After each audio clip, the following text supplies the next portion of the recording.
जब अर्जुन बाण छोड़ते थे तो कर्ण का रथ 10 हाथ पीछे जाता था, और जब कर्ण बाण चलाता था अर्जुन के रथ पर तो अर्जुन का रथ 1 इंच पीछे खिसकता था।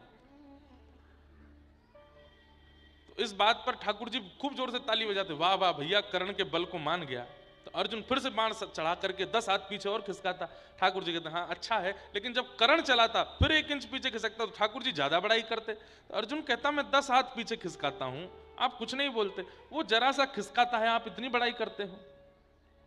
ठाकुर जी बोले समय आने पर उत्तर देंगे।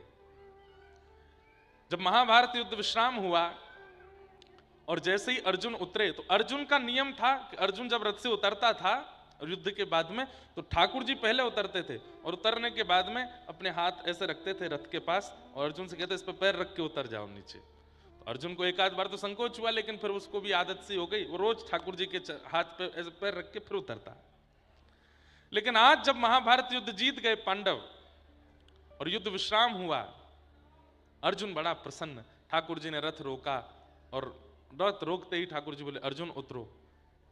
बोले आज वो नियम नहीं चलाओगे, आप उतर के हाथ आगे। बोले आज नहीं होगा, आज तुम खुद ही उतरो। अर्जुन जैसे ही उतरा, अर्जुन के उतरने के बाद ठाकुर जी के दूर जाके खड़े हो जाओ, दूर खड़े हो गए। जैसे ही ठाकुर जी उतरे विस्फोट हुआ और पूरा रथ जल करके नष्ट हो गया। अर्जुन बोला ये क्या हुआ, मैं तो इस रथ को सजाना चाहता था, मैं तो इस रथ को संभाल करके रखता, ये जल क्यों गया, ये विस्फोट कैसा हुआ। ठाकुर जी बोले इतने बड़े बड़े योद्धा कौरव पक्ष के, उन सबके केंद्र बिंदु में केवल तुम्हारा रथ होता था कि इसको तोड़ो, इसको नष्ट करो। अर्जुन यदि मर गया तो महाभारत युद्ध हम जीते ही जाएंगे, लेकिन इन 18 दिनों में एक बाण भी तुम्हारे रथ का बाल बांका नहीं कर पाया, तो इसमें कौन सी बड़ी बात है केशव।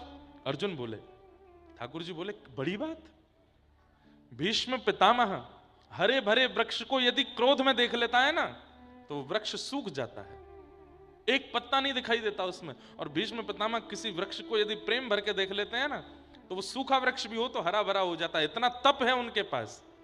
इतने बड़े बड़े योद्धा क्रूर रूप से तुम्हारे रथ की ओर देख रहे थे, फिर भी तुम्हारा रथ नष्ट नहीं हुआ, क्योंकि मैं बैठा था, हनुमान जी बैठे थे ध्वजा पर।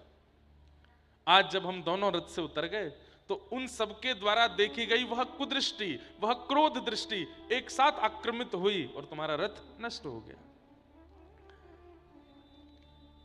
रही बात तुम कहते हो कि कर्ण का रथ पीछे खिसकता था 10 हाथ, तुम्हारा 1 इंच, अरे तीनों लोगों का भार लेके मैं तुम्हारे रथ पर बैठा हूं,